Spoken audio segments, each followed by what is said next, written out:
Things are heating up, and we're going to start to run down the weekly current events of wrestling in our next segment, the hot tags. The first topic to talk about this week is kind of going to end up merging with everything else because there's only really like two main stories that are going on with everybody. But one of the first repackages that we're going to talk about is Wade Barrett might be repackaged and pushed as apparently this gimmick that he's doing on the JBL and Cole show, which I'm not too familiar with. I'll ask you guys in a second, but it's Bad News Barrett. Bad News Barrett. He calls people up on the telephone and he delivers bad news to them while he's stroking a cat. What? What? Yeah, that's the whole thing. He's like just like this snidely British guy, and he calls people up on the phone and delivers them bad news, and he does it all while like just petting a cat that's sitting on his lap. So somebody thought Bad News Bear, Bad News Barrett, and they decided to go with that, and this is how they're going to repackage and apparently give him a major push. Yeah, it's actually really funny. You should watch it. I'll have to check it out. It sounds like it wouldn't be a major push type of thing for me. Sounds like Dr. Claw from Inspector It's exactly Gadget. like Dr. Claw. You know, Wade Barrett versus Inspector Gadget at WrestleMania 30. I wouldn't mind seeing Wade Barrett beat up Matthew Broderick. I'm all for a Wade Barrett push. I gotta check out the Bad News Barrett thing before I make a judgment on that. See, something like that could work in little 15-second vignettes, but to craft an entire character around it, it's gonna get old fast. I mean, this is what I know what he's talking about because I've seen it. This is one of those gimmicks that is, it's almost like anti-humor. It's not supposed to be funny, but it is. And you can't push something like that too hard, or else it's just not going to be funny. And they're just going to shove it down our throats. And I'm not into this idea at all. Is he going to cut promos where he's like, "I got some bad news for you, buddy"? Then does that souvenir and boom thing that he does? It's so fucking annoying. Souvenir. You know what? I'm gonna say it now. I'm gonna be Bad News Burhan. That's what I'm gonna do. I feel like they're ripping off Saturday Night Live with Debbie Downer. Every time he makes a joke, he's like, womp, womp, womp. Oh god, that's such a great sketch. Wait, was that which decade was that? Was that 90s or 80s? It was Rachel Dratch, so it was Okay, early, so- and Fred Armisen and everybody. Oh, so that'd be what, or mid 90s? Turn of the century. Will Ferrell era. Yeah, 2000s. It's 2013, so I'm guessing that's probably where Vince's mentality is right now. So yeah, sounds about right. Yeah. Another person that's going to be repackaged apparently is Drew McIntyre. They want to split him away from 3MB and do what with him? I mean, they tried doing the Chosen One thing, and that didn't work. He's better off with 3MB right now, I think. He's better off gone. He's been there since 2004. I remember seeing this guy on like early episodes of SmackDown. I mean, this guy's been there for almost a decade, and he's meant nothing to the company. I mean, he had one good push when he was Vince McMahon's Chosen One, and went nowhere. I think it's done. You know, put him out to pasture. I don't see why hold on to a guy like him. What does he bring to the overall product except to be just a bag of meat for a guy like Ryback to throw around? Well, he would just eat it if it was a bag of meat. Yeah. I'm speaking for here. I don't know. Is any defenders of Drew McIntyre in the crowd want to? You know, I've never really hated McIntyre. What you might say, but you know, it's kind of like with the Wade Barrett thing. It doesn't matter anymore. Like I've lost faith in Barrett, and I've also lost faith in McIntyre. Even though I'd like to see McIntyre push, it wouldn't be anything. It wouldn't mean anything to me now. Any other opinions from anybody? Yeah. Nope. I think it's a positive thing. I mean, yeah, it's a positive thing. I mean, if you get pushed, and you get pushed. I mean, nothing could be worse than 3MB besides for getting shit on top of you like the Spirit Squad. I don't see Damn it, 3MB if getting this was shit on on them. Blog Talk Radio, we'd have there's shit everywhere soundbite going on. Damn I'm it. sure Payton could pull it up. Let's see. What another repackaging that might be happening? Well, not so much a repackaging. More so just a babyface turn. They might be splitting Jack Swagger and Antonio Cesaro up. And if you believe typical scoop stuff, it's only because they love that spin so much and they see that as a potential great babyface spot. And if that's the whole reason to turn him babyface, they need to rethink that. Why I'm can't all he be a for it. tweener?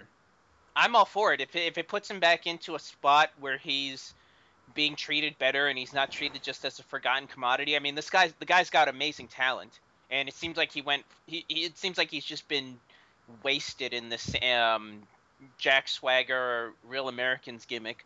I think a guy like him really could be an upper mid carder if they wanted to, and if this gets him into that area, I'm all for it. Mostly because he's on my fantasy team, but I do think the guy is talented.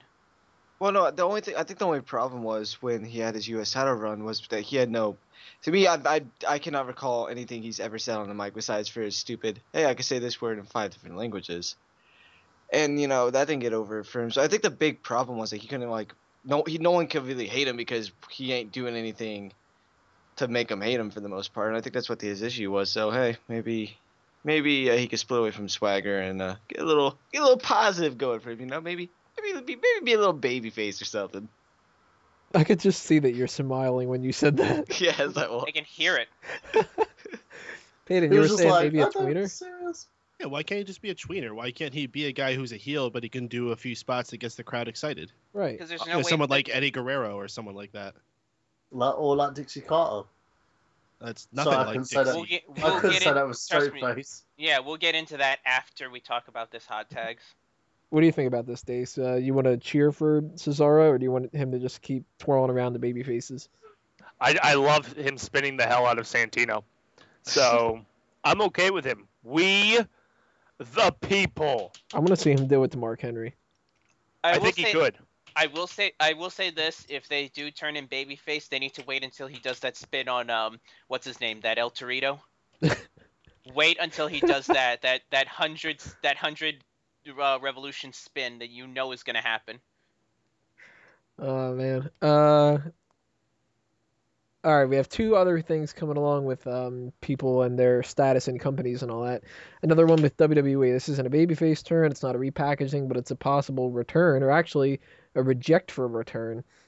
Stacy Keibler wants $1 million to return to WWE for 1 day's worth of work. Because, and again, scoop, scoop, scoops, you got to believe everything with a grain of salt. So we don't know for sure if this is the whole situation or not. But supposedly it's because she has been so spoiled with her George Clooney affair, relationship, whatever the fuck you want to call it, that she doesn't want to stop spending the money that she used to. And she wants to have $50,000 a month to be able to spend lavishly on a personal chef and all this other kind of, there's like 3 trainers or whatever. Ridiculous. She's totally not worth the money. Even if she did Playboy, she wouldn't even be worth $1 million for 1 day's worth of work, I would think. She needs to come out there and be valuable for something that really, like, a lot of people would pay to see. And people are not going to pay to see Stacy Keibler wrestle one fucking match or something. Or probably what she would probably want is she would probably want to come out there and cut a promo, and that would be it, right? Yeah, there's only one place where she could earn $1 million. Porn. That's all you're good for, Stacy. So. Not even now. I mean, 5 years ago, sure. It's 2013. Her time has passed. I mean, she's right. She's like VH1 reality TV show level of celebrity right now. Like, that's what she should go to. She should really see if she could negotiate something with them. They'll give her they'll give anybody a reality TV show. Maybe They gave what? So maybe even Miguel a reality TV show. Yeah. The Miguel factor.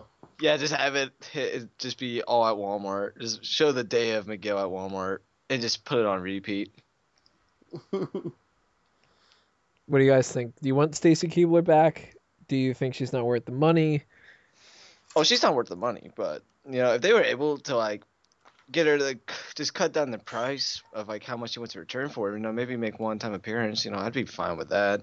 I mean, I want to pay her $1 million. I don't even think I would pay her like 100,000, or I don't even know about 50,000. But if they were able to get her to return for one, that'd be interesting for what it is.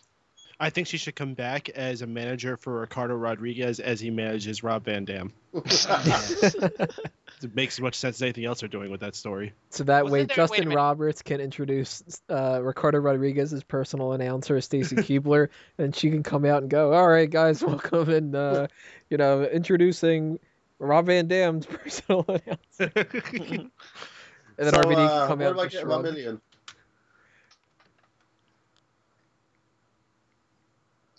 Yep. Just let it settle. No, don't say anything. Let it settle. See, Stacy, you can't even keep interest on Smack Talk. We have to just have dead air. Oh my god. One other thing. This isn't somebody coming back to the WWE. This is somebody from WWE. Are you sure For what?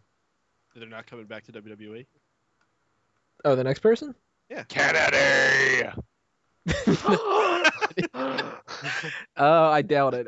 There's Eisenberg. supposedly there's a new person coming in to TNA under the name of Ethan, and that's going to be Derrick Bateman. Oh my God, it's Ethan Hawke. Oh my god. Wait, it's his name is just Ethan? I'm assuming that they're giving him something else, but like Ethan something or other, some kind of surname. But the little promo thing just has Ethan.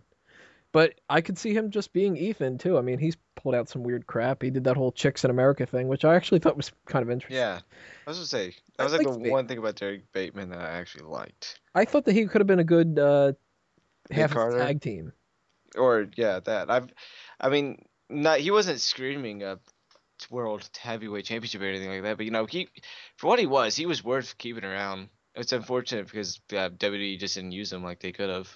And then he got injured, and then Yeah, well, you're on developmental, then they just kind of push you off to the side, and then it's like you haven't done anything for us for a while, and it's like, well, I kind of couldn't, but hashtag where's Derrick Bateman? Hashtag Drew White. White is Hashtag white. hashtag Drew Crew, hashtag Drew White verified. Derrick Bateman's Drew White verified. I liked Bateman. And I respect He, that. if he comes to TNA and he has a good career there, then that's good. I think that he's actually a pretty talented guy. Round the horn real fast because I know that Miguel has something he has to say, so I'm going to go with him last. But Burhan, what do you think about any of these topics going on? If there's any other input you want to throw out there? Meh. I'm not interested in Derrick Bateman. I'm not interested in Stacy Keibler. As far as I'm concerned, if she does porn, then I'll probably take a look. Apart from that, there's not really much else I can say on it. Good for Drew.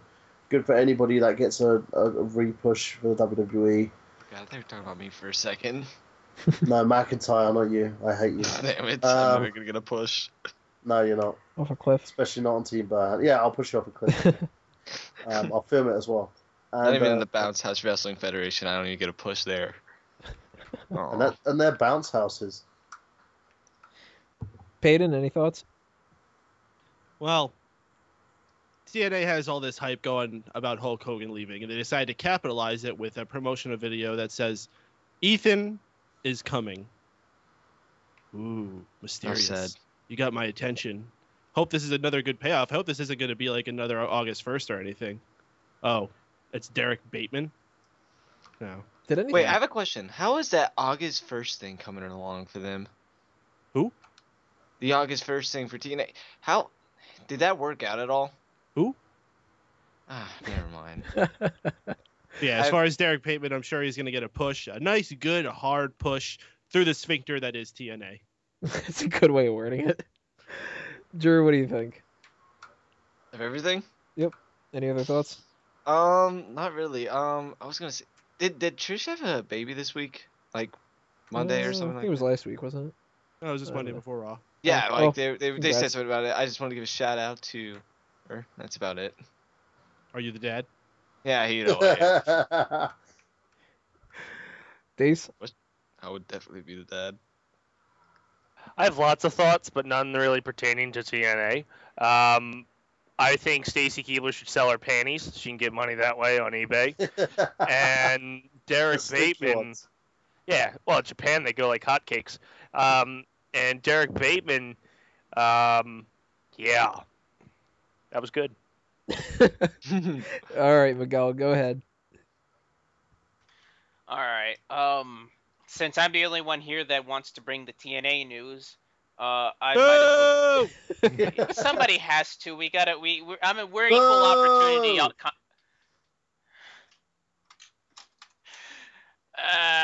All right. Shun the non-believer. Go ahead, Miguel. All right. You'll burn in the flames of hell. You guys are unprofessional. All right. Bush League. Unprofessional. You're Bush unprofessional. League. Why are you All right. So I don't know if Go. any of you guys Go. saw last night's Let's see. Impact. I know you guys talked about it on Keeping Kayfabe, but I wanted to get my 2 cents in on this. Basically, what happened was Hulk Hogan quit TNA. And he didn't just quit TNA. No, he wanted to make sure he was going to go out on top. So basically, the final segment of TNA ended with Dixie Carter on her knees, literally on her knees, grabbing at Hulk Hogan's leg, begging him to stay. Keep in mind, this is the same Dixie Carter who, up until 2 weeks ago, turned heel. So she's been doing the whole heel shtick, the whole I'm Stephanie McMahon light, not even on Stephanie McMahon's level, but we'll just say for the sake of argument. And basically that's how you end your show. And to me, I mean, this just proves just how Bush League TNA is. You know, where they don't even have the power that they can convince Hogan to put over the company. He has to basically steamroll over everything. I mean, it's bad enough that he's leaving, which, if I were him, I would too, because there's not much left for that company. But, I mean, this pretty much kills off any sort of heat that they were expecting to get with Dixie Carter. Not only that, but it leaves a massive hole in this Aces and Eights storyline. I mean, if you guys remember, this whole thing has been built up around Hogan versus Bully. This was going to be, Hogan was going to get his revenge somehow, and he was going to stick it to Bully Ray, that's hard to say, Bully Ray, and the rest of TNA. But he's gone now, and so he basically killed 2 storylines with 1 stone. And supposedly, this is leaving a big hole in TNA to the point where, from what I've heard, and I know Peyton doesn't really want to say much about this, but I think it should be mentioned. Supposedly, the Carters are looking to offload TNA by the end of 2013. By 2014, they're hoping to find somebody to take over TNA. And I've been talking to Burhan about this. I wouldn't be surprised if Viacom takes it over, the company that owns Spike. I mean, supposedly they want TNA open for their programming, and they've done the same thing with Bellator. When Bellator was up, they bought them so they can have their MMA on their show. It would not surprise me, and I think that would be a good role for TNA, because Viacom's not Turner, but they're a big media conglomerate that could really help get their reach out there better than Hogan and Bischoff. I think that would be a good decision. Other than that, I can't think of anybody else who would want to buy them. I don't even think Vince would want them just for the TV, not the TV, the video library. I mean, if they die, that's it. If the Carters sell them, that's it. They're done. I don't know. I mean, you guys pretty much diffused me by laughing at me for the first 5 minutes of my rant, so screw you guys. I'm done. Oh, no, it's okay. We fell asleep for the second half, so. I hate you all. I think that screw you guys, I'm done is what Hogan is saying to TNA right now. Are you like the Latino Hogan, Miguel? Well, I do think I'm a draw, but who knows about that. We got to check the ratings for IGG's show tomorrow. You don't know, SA. Draw something. All right, guys, stay tuned for what we had projected was going to be the end of TNA in episode 85. We might have just been a little bit early on that one, but it'll come. It'll come. We're going to take a little break in part 3 and talk about Smark My Words comment of the week and everything like that. And then we're going to roll along in part 4 with the Battleground predictions.